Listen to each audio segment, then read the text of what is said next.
And if we look at chronobiology, even sleep itself has its own rhythm. So sleep goes through many stages. There's the non-REM sleep, which contains 3 stages, N1, N2, and N3. And N3 is that slow wave, deep delta sleep, which is then followed by your REM sleep, which is where you have those vivid dreams of the tiger chasing you down the alley as you're dressed in some masquerade ball costume. You know, those kind of dreams. And they're critical for optimal physiology to function. In fact, when those individuals that are REM deficient can experience anxiety and depression and various cognitive issues. So you need to actually go through all stages of the sleep process. It's fundamental. So when we talk about quality of sleep, if you're waking up in the middle of the night because you're not thermoregulating properly, for example, which we're going to talk about. So if you're waking up, you're not thermoregulating, maybe you have sleep apnea, maybe you have pain in your body, maybe you have night sweats, you know, the perimenopausal or menopausal woman. Any one of these things can actually cause you to wake up and interrupt this cycle of sleep. So it really is fundamental that you get each one of those stages, and there is a cyclic pattern that they follow. And we're going to be talking about this and unpacking this as we go through the talk today. The statistics on sleep are staggering. So 2/3 of us in this audience are not getting either sufficient or high quality sleep. 2/3 of us. That's quite alarming and staggering. And when you see the implications of that for every system of the body, and I'm going to teach you at the end of this lecture how to biohack your sleep. So stick around, don't leave, because that's really the practical takeaway. And I may have to race through things because I don't want you to miss that. Because there actually are things that people aren't talking about in the general consciousness around how to engineer the perfect sleep. And I promise you, I will give you those as a takeaway before you leave. But 2/3 of adults are not getting adequate sleep, and 50% of teenagers are not getting adequate sleep.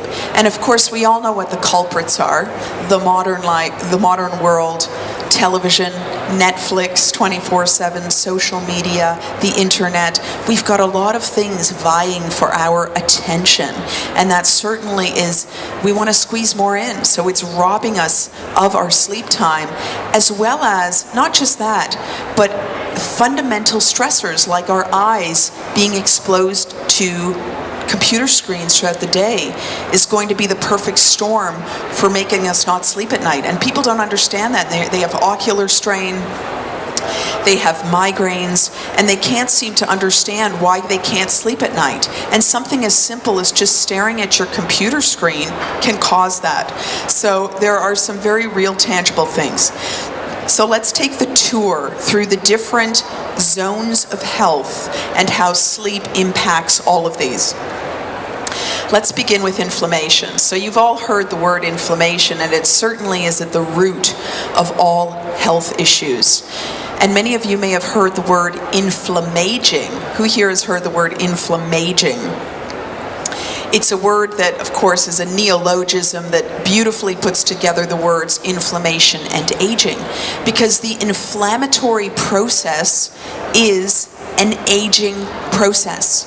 So if you are inflamed on any level in the body, whether it's systemically, which of course we don't want, but even minor inflammatory issues, you are aging faster than you need to. And of course the answer to inflammation is what? Anti-inflammatory diet, flooding the body with healing fruits and vegetables, low glycemic fruits, of course, and things like turmeric and ginger and holy basil, foods that will support anti-inflammatory processes in the body. But then there's also anti-inflammatory lifestyle modification. Now, what on earth is that?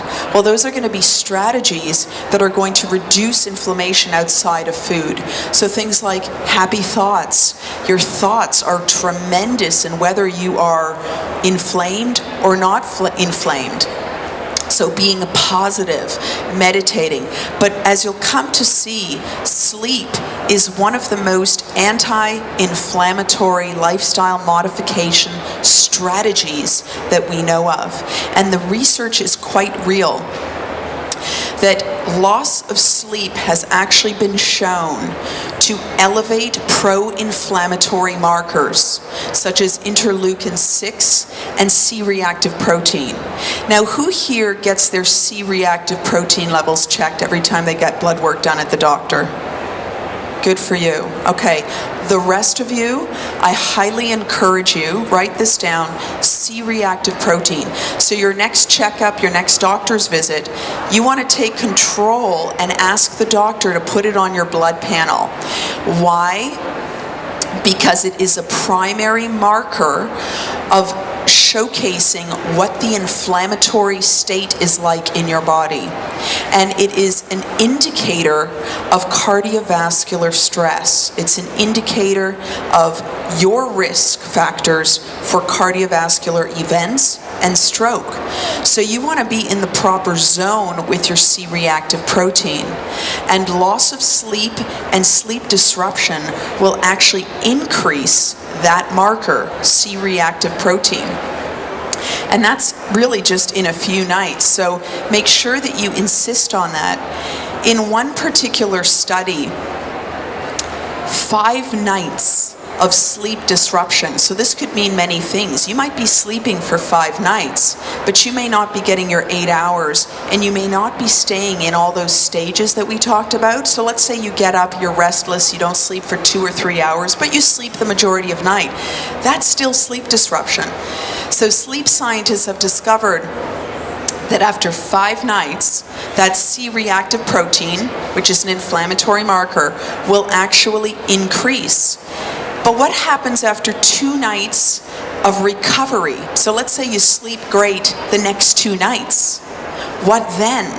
Well, the researchers found that the C-reactive protein levels did not normalize. Let's think about this. Let's unpack this, because this is huge. Remember what I said at the beginning of the talk, and many of you have arrived later, so I'm going to reiterate this, because if there's one takeaway, I think this is the most simple and most profound one. These are the words of a sleep researcher out of the University of California, Berkeley's Sleep and Neuroimaging Lab. His name is Professor Walker. I encourage you to look him up. He has a new book called Why We Sleep, which was recently recommended to me. And he states that sleep is not a bank account, or our brain does not work like a credit system. So you cannot make up that sleep. And this study actually proves that 2 nights of recovered sleep, your C-reactive protein levels are not being restored to their normal levels. This is so critical because of the very fact that regularity is key. So if you're going to prioritize one thing, and listen, I am very guilty of this because I happen to be what's called a night owl. There are different chronotypes. So there's a lark and there's the night owl. Who here naturally gets up late, likes to stay up late at night? Okay. And who here wakes up at the crack of dawn and is rip and roar and ready to go? So we've got 50-50 in the audience generally. Well, let me tell you this. The studies and what they're saying about chronotypes is very interesting. So sleep owls like myself and a lot of you in the audience, not sleep owls, sorry, owl chronotypes, we have difficulty going to bed at night. And so we have a little bit of more of a challenge, don't we?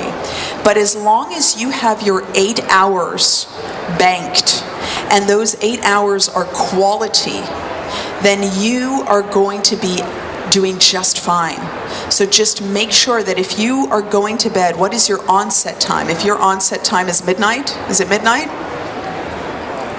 2 to 5?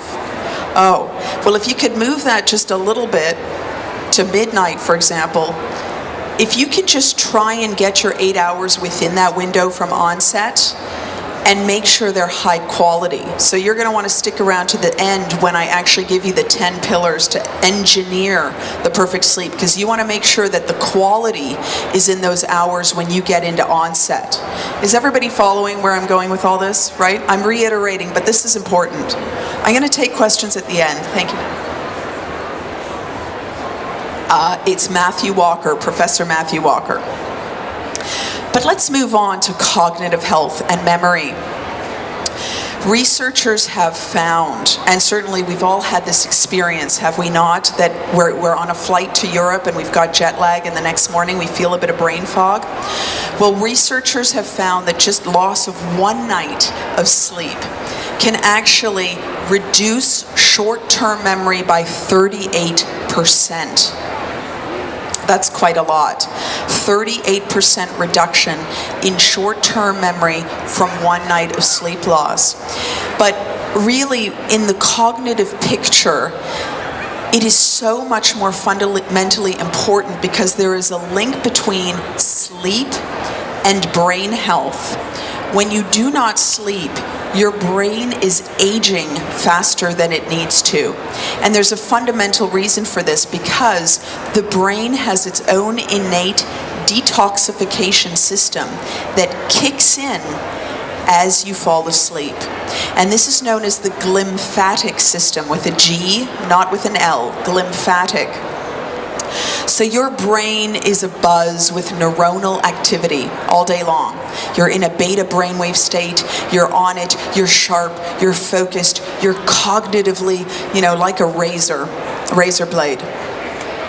But as you go into sleep, and as you go into the sleep stages, the brain starts to reduce in brainwave activity, and the glial cells of this glymphatic system come on board, and they begin what is known as a detoxification process to flush the brain of neurotoxic byproducts, of debris, and of waste, of toxic waste.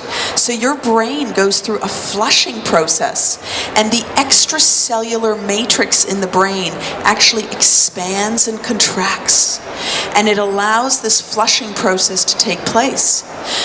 And when you wake up in the morning, you're refreshed, you're rejuvenated, and your brain has gone through this fundamental process. If this does not happen, what are some of these neurotoxic end products? Well, amyloid plaque, for example, amyloid protein, who's heard of that? Many of you. That is linked to Alzheimer's. Exactly. Good job. Alzheimer's. So what do you think is happening here? If your brain is not detoxifying and flushing itself, which is a natural process, right? There is a higher risk for neurodegenerative diseases. And there's a very clear link between sleep loss and neurodegenerative diseases, okay? So this is the key aspect of cognitive health and of brain health, that our brains are aging when we don't sleep. And in fact, the brain has its own innate antioxidant mechanism, and it can actually mop up the free radicals. So you've all probably heard of free radicals that age us prematurely. They're aging your brain, and the brain has its own system of detoxification as well as cleansing and flushing, but also mopping up those free radicals which are aging us prematurely. I'd like to move now to the fascinating world of epigenetics. So who here has heard of epigenetics? So, the formal definition of epigenetics is the collective sum, the sum of all the external factors that are influencing your genetic expression without altering DNA sequences. Okay? Now, what are those external factors? That's diet, exercise, your thoughts, the pollutants, the chemicals in the environment, and of course, sleep. So every decision that you make of every day of your life is an external factor, right?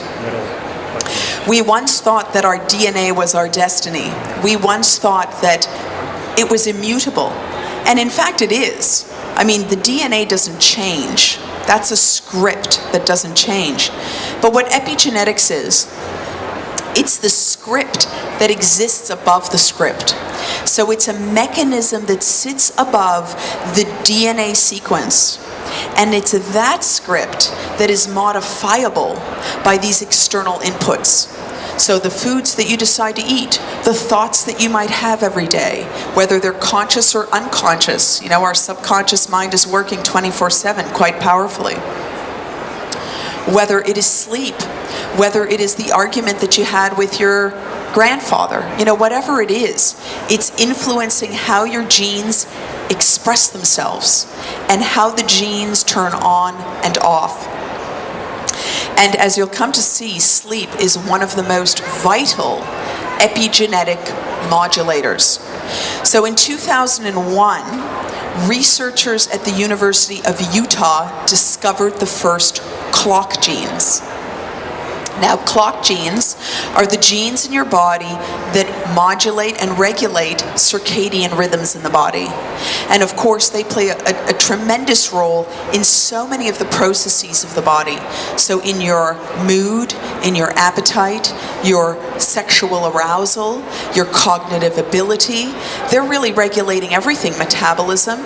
Your clock genes are interfacing with every system of the body because that it's negotiating where you are in time and space and how your body can respond based on your circadian input. So researchers in 2015 from Sweden published a piece in the Journal of Clinical Endocrinology and Metabolism. And this is really quite staggering, that just one night of sleep loss impacted clock genes at the epigenetic level. So one night was able to turn those little switches on and off of these clock genes that are organizing and encoding and informing all of these aspects of your physiology. So it's no wonder that we're seeing sleep impacting brain health and gut health and mood and appetite and obesity and all of these different functions, as we'll come to see. Because it's influencing us right at the epigenetic level of influencing gene expression. Movies, start shifting into relaxation. Make sure number 2 is make sure you're not eating too late. So avoid protein consumption or carb consumption too late at night. You want to have your meal earlier on. And certainly be very careful of caffeine, stimulants, alcohol. Alcohol is really not a great choice. And make sure that you're eating, if you do need a little bit of a nightcap, have a tea, and we're going to look at what that looks like. Do some light stretching, some yoga, some restorative body technique. Get on the ground, feel your body, do something that's very relaxing, maybe some circular movement. That's very important because it will trigger the body into a relaxation state, particularly if you're somebody that uses your brain all day long. You know, if you're on a computer all day, you want to start moving into your body awareness, okay?